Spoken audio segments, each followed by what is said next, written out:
already know the answer to that question. Always. Are you excited about Tim Walz? I already know the answer to that question. Always. What excites you the most about him? Just that he's just a regular, like he reminds you of your high school principal. He reminds you of your high school football coach, and he was a football coach that led his team to a national, not national, but to a state championship. And he is just awesome. He's for the people. He stand up for women's rights, and he's a popular governor in the great state of Minnesota, which Trump won in 2016.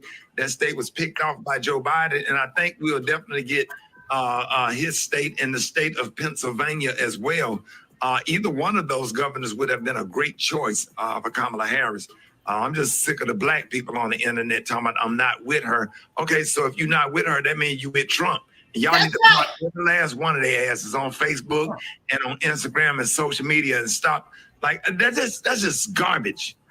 Yeah. Wow. I'm sorry, it's funny. Vicky Whiny.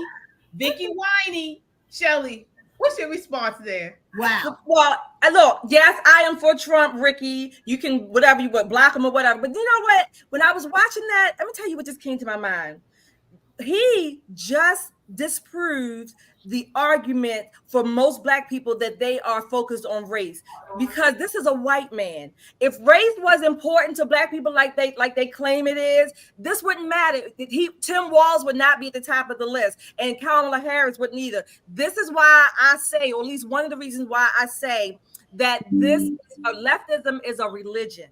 They are bought and sold by this ideology. Race is just the cover, if you will, the veneer. But these people are what we've been saying all night, Marxists. They're not even socialists anymore. We are beyond the socialism part. We are in the communist Marxist cycle, and all they want to do is destroy. Rickey Smiley will probably never be affected by the crap that he puts out.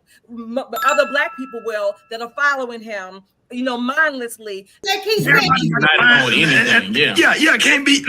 agree on a damn bucket of chicken. One person want a hot dog. I always complain. Black folks get on my damn nerves, man. Why everybody making all these celebrities making all these videos going off on Kamala Harris and stuff, and then the black men, Kamala Harris didn't prosecute you and treated you bad in court. I got treated bad in court too, but I'm with her because a vote for her.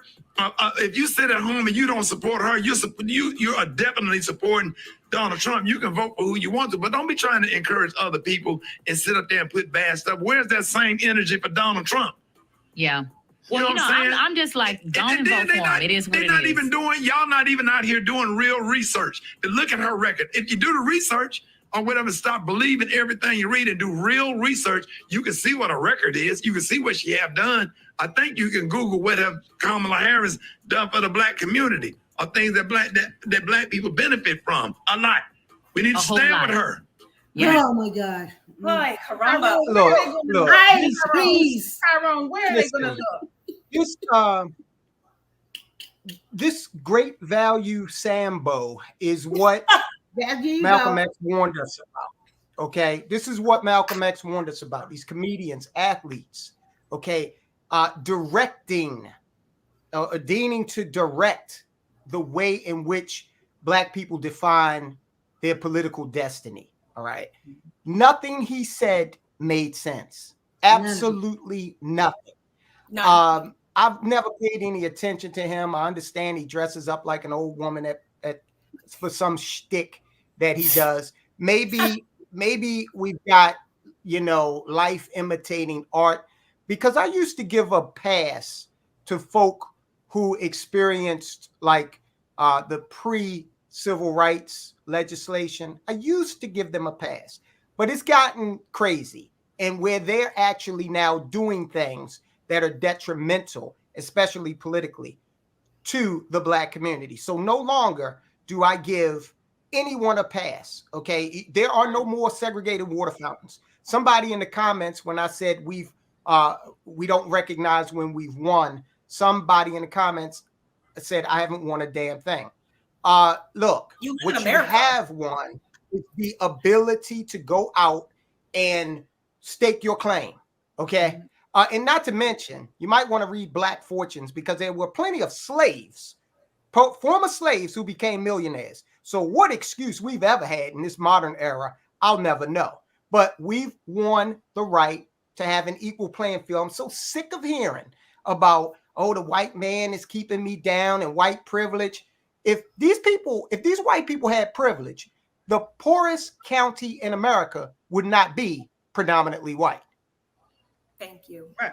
Yeah, exactly. It's more this victim mentality, though. You live in America, okay? Go study the former Yugoslavia, Cuba, Venezuela. Go study North Korea. Go study some of these other places that have true socialists and communists where you talk about, oh, my farm. No, it's our farm now, where you will own nothing. It's brats here. We're brats in America. We're brats.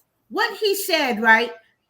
Only thing that three things that he said that stood out for me to prove that he's a gatekeeper. He's a gatekeeper, number one, all right, and he's only doing that because he's trying to get paid. All right, there's money to be made off of this Kamala Harris stuff. Okay, he referenced a bucket of chicken.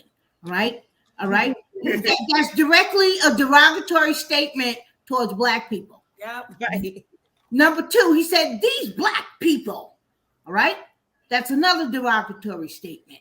Right. And then there's something else that he said. But what really sticks out for me is the bucket of chicken. Why would he need to say that in reference to anything any message, anything that he's trying to, say? Just like the gentleman here said, whatever he said made no sense. He sounded like Kamala Harris, like word salad, all right, like jibber jabber, all right, like what the hell is she even saying? What is she trying to say? What is she trying to say? But Smiley, D.L. Hughley, all those guys, right, are past their prime. All right, past their prime in the entertainment business. They're grasping at whatever little money, whatever little Taraji B. Henson with the Project 25, all that stuff, all right? All those guys, all those women who are jumping on the Kamala Harris bandwagon, all right, are there to try to make money. We're talking about the spiritual aspect of this. And when you look at what the Democrats are, they're Marxists, okay? And Marxists tend to want to tamp down on religion, spirituality, and set up their own gods, government being the chief god. And then you've got a lot of demigods under that, like climate change, for example, all of the stuff surrounding race and ethnicity or ethnicity, because there's one race among humans, Homo sapiens sapien, human beings. All of this feminism, that's another demigod. And that's typically what Marxists will do. And they're destroying the economy. Okay, that's clear. But they're also destroying the cultural and spiritual fabric of the nation. And disturbingly, a lot of people are falling under that spell. You've got a lot of so-called religious institutions of all sects in America buying into this and watering themselves down in the process. Last thing I'll say is I have the utmost respect for all of those religious institutions that kept their doors open during the events of 2020. I actually am on record as excoriating the Catholic Church. Well, I am a Catholic, okay, for closing their doors, bowing to governmental pressure. This is an institution that stayed open during the Black Plague, okay, but bowed to pressure under this regime, this Marxist regime that we see accelerating in its development here in the modern day. Yeah. Sorry. This is why in my speech I spoke about generational trauma. Okay, because on the supernatural realm, when you have trauma, you're more susceptible to Satan's tricks. This goes to the Marxism is basically like Satan's military government satanic. It's a satanic wing. Okay, the LGBT is the new religion. Okay. When Kamala Harris sits there and talks about, my body, my choice, what she's really talking about is killing children. These are all things that Marxism wants you to do. That's why they don't want you to be a Christian. That's why they kept the liquor stores and the weed stores and the strip clubs open during COVID. They want to replace our love of Jesus with all of these traumas and issues. They're linked and connected because I lived it. I lived that. It's something people don't want to talk about. Yeah, absolutely. As far as it's turning out that conservatism, I won't say Republicans, but conservatism is a better product. All right. So when you have a better product, you're going to have all types of individuals, all types of backgrounds come in to take part in that. One of the other things you're seeing is, and this is very prevalent, bizarre, and just overt, is the left thinks at this point, all we've got to do is present a brown face. That's it. Okay, we don't have to do anything other than that. Now, it's day 21. This is Kamala Harris's website. Still not one policy on it. All right. It's all donate, volunteer, about Tim Walz, about Kamala Harris. All right. 21 days in, right? Now, you can have someone running for dog catcher in your county, and they're going to have an agenda. Okay. No rabid dogs. Day one. They don't even have respect enough for the constituency that they're going after, particularly blacks, to put an agenda. And politicians lie, right? So it's easy for them to put up anything, but they don't even do that. Yet you have these functionaries like Joy Reid, like Van Jones, Van Jones and Bakari Seller, right? They're on CNN. CNN's got to stand for crying Negro news, because all these grown men do is emote. No kind of substance, no rationale as to why you should vote for this person, other than you guys played it last week. I was in the debate with Billy Murphy, and he was incredulous that I wouldn't support her. And his fallback was, don't you know she's in a sorority? This is how ridiculous things have become. So insulting. Yeah, and speaking of CNN, there was a viral video I want to show you guys where they talk about we are not supposed to even ask Kamala questions. They don't want us asking questions because they don't believe she should have to answer questions. Okay. Look here. It's going to take questions. We're going to make sure of that. Say this, don't nobody care but us about somebody That's not taking true. questions. No, that is very true. I speak to swing state voters all the time. But they have questions. They want answers. No. But yes, they have questions. They want answers. But you know what doesn't have to happen? Audie doesn't have to ask those questions. Yes, Audie does have to No, ask she does those not. questions. Political does not. Because when fans ask them, Bakari, when friends ask them, when surrogates ask them, they're not getting the real answer. That's why Audie needs to ask them. This is so in the Beltway. No, it really isn't. I'm telling you, Bakari, I speak to swing state voters every single day. So that you can get amazing, handsome faces on and CNN I love that. me. So you see there. Then they were arguing over whether it was valid to ask Kamala Harris questions regarding her campaign. How did we get here, Shelley?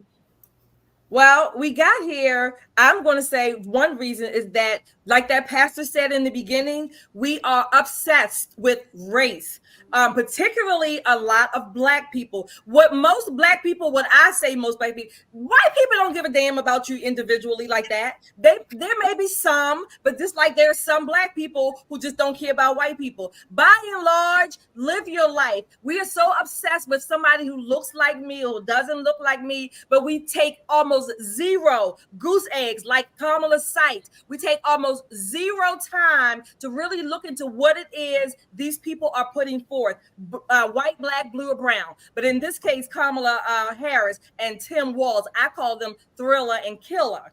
But you know, they do. We take zero time, or they don't want to give us the audacity or even the courtesy to say that, you know what, I have an educated public. Let me explain my positions to them. No, they're just going to go on the hee-haw. They're going to vote for me on the hee-haw and, you know, the feel-good, sound-good sounds of my rallies at these centers where I go. This is BS. This is the thing, right? They have trashed masculinity. And that's part of why nobody likes Trump, because Trump is a man's man. You got a pretty wife. He's loud. He's rich. He's boisterous. He a little knuckle draggy, but I want that in my protector. Okay. I want that in a man who's going to protect me and my people. But, you know, we've got so many father wounds in this country. You know, we have so many people who you say the word black and it just like sets something off in them and then they become blind. So people know that we've cheapened ourselves. We've made ourselves so easy, you know, to where when you are a higher IQ intellectual thinker, they gaslight you and they guilt you because that's all they got left. They can't attack your intellect, so they try to attack your trauma. They try to attack other things. And we should be post-racial by now. You know, when you talk about race was actually it began because it was used to divide. Right. So if we want to get out of the idea of division, then we need to become post-racial. It's not about black. It's not about white. We are all Americans. But there are two gods that the black church, and I don't like to say black church because God don't divide his church black and white. We all are part of the church. But I'm saying it to give reference to the African-American churches. Two gods that many are bowing to today, and that's the God of LGBTQ and the God of blackness. People have made a God out of color. In other words, I gotta be with my color. I got to stand with my color, meaning I'll reject Christ. Color gonna get you in trouble. I'm not saying you don't love your people, but if my people go contrary to my convictions, I can't stand with you. Come on, somebody, say amen.